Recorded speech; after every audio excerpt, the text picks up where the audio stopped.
Now, what I did here was just take turn 4, 5, and 6, because you don't need to see a lot of the details anymore, but I just want to run through the close assault and hand-to-hand I do with the infantry. Now, this shot here, you can see this building. Last turn, I repelled 3 American squads into the woods section there. Now, move to turn 4. Turn 4, on the movement, of course, the helicopters are softening up all the buildings, and I did drop infantry off also behind the red building, but I'm just dealing with this one building right here where my pointer is. As the infantry move, the Soviet infantry are on overwatch, so they move around the building and they come to the front of the building. And lo and behold, there's barbed wire there, wire. Now, in the board game, you can't enter a hex with wire, so the infantry are blocked from going in that building. They can't enter it. That really stifles me because I need to get this done. Well, anyways, on Overwatch orders, the Soviets fire.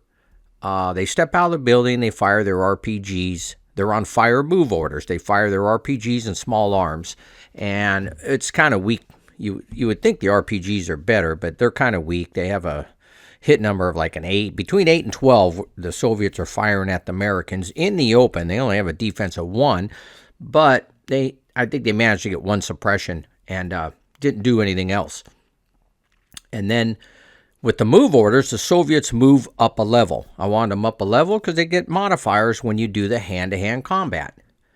I go to my second air phase in turn 4, and I think I got to send an Apache closer in and shoot that barbed wire and get rid of it. So what happens is I move them in, and 2 ZU-23s open up because they can see them now because I'm in the illumination area. And they spot the Apache moving in daylight, because illumination's like sighting in daylight. And they shoot down my Apache. And so that's a little disheartening, but I thought, okay, well, I'm going to bring in the other Apache because I got to get rid of this barbed wire. I can't waste time for the infantry to close assault the barbed wire and then move in the building. So I bring in the second Apache, and the third ZU-23 opens up. Now, we know he only has 3. Opens up on the Apache and shoots it down. I lost 2 Apaches on turn 4. What a hit. And we're into it thick now. Then the artillery strike comes. Now, with the Soviets, I'm thinking, do I really want to send in a HE round? It's with my heavy organic battery because it's going to hit the minefields there. Now, the Americans don't know there's minefields, but there's minefields in front of those 3 buildings and the barbed wire. But I thought, you know what? Yeah, because the HE is going to do way more damage to that infantry. So because you can check fire. I could have that battalion commander check fire, which means it delays it 1 turn. Well, I didn't do that. I let it hit. So you got to roll for the delay. Well, it didn't get delayed. So the HE round hit on its designated spot right there. And it reduced one of the American squads to a half a squad and suppressed them both. And the HE round did eliminate all 3 minefields and 2 of the barbed wires. The 1 barbed wire is still left in that other building across the way, but I'm going to have to clear that before I get into it. Now I'll talk about the building with the red roof. Real easy. I went around the backside. I repelled my forces down there. The Soviets were both suppressed. I think one's even a half a squad, and they tried to open up also on Overwatch. Did nothing to those infantry, thank goodness, and they got inside the building on turn 5. So I'm in the building on both of those buildings starting turn 6.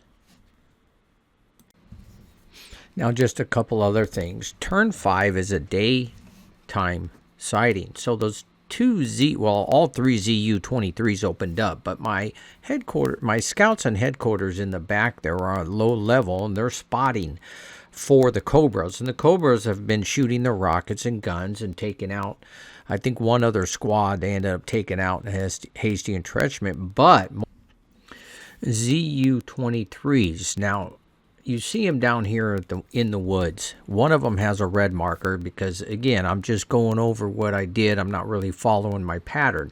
And both of them are right there. But the red marker is incorrect, just to let you know. I changed them out to a blue because they're small arms fire and they're not spotted with a fired red when they fire, according to their note card. So they're actually a spotted blue. But it is turn 5. It is daytime. And even in daytime, in the woods, there are large units. All toed are large. You look under that category. In the daytime, it's 4 inches. Now, you double that because they marked with the blue marker. That's 8 inches. I have to get within 8 inches with my observer to see it. So these guys are still dangerous to me now. They've shot down 2 Apaches, and I got to try to work around to get them. But for now, I'm just trying to take care of what's in the buildings here. Now, we get into close assault orders after we moved in the buildings. And that actually takes till turn 7 when we get into the hand-to-hand combat. And I actually ended the game on turn 7 at the second air phase. So when I come back in the next video, we'll be starting the second air phase in turn 7. But we got into the hand-to-hand combat. Now, the rules state in the board game that you choose close assault to an adjacent hex, and you can only attack one leg unit at a time, no matter how many units are in the hex.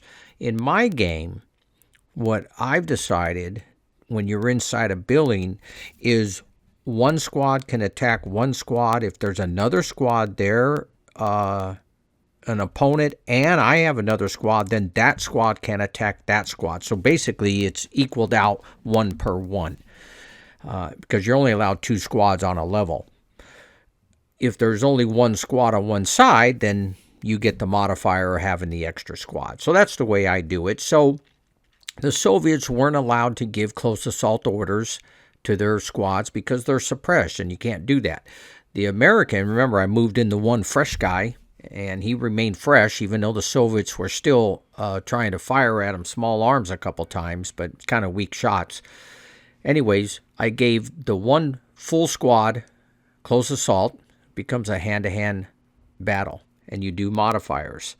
Now, I went after his half a squad first, and this is where I went into I used turn 6 to attack one squad, turn 7 to do the other. That's why I just wanted to get to the close assault phase and finish them off, but I was able to, when you look at the squad versus a half a squad, you roll 1 through 80. I have to add 10 because I'm attacking up a level because I wasn't going to waste my time doing a movement to get on the same level. I'm just attacking up the level. And he is suppressed. You have to minus 20. So basically, I had to roll 1 through 90. So that was easily done. And then on turn 7, I close assaulted again. And the helicopters had reduced the Soviet to a half a squad. And I was able to do the same combat and eliminate him.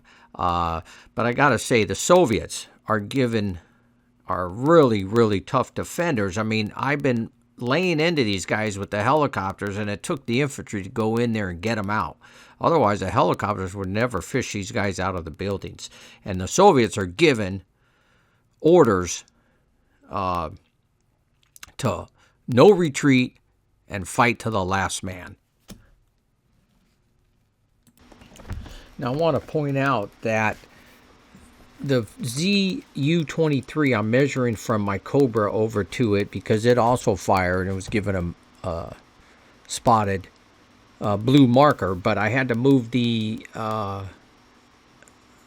scout guy around to the other side of this building over here and get within 8 inches and observe, and then the Cobras are able to open up, and I destroyed that ZU-23. But the other 2 out there are still dangerous. And then the last thing I want to point out is on turn 5, it's daytime, and I brought out my F-16. The F-16 can fly.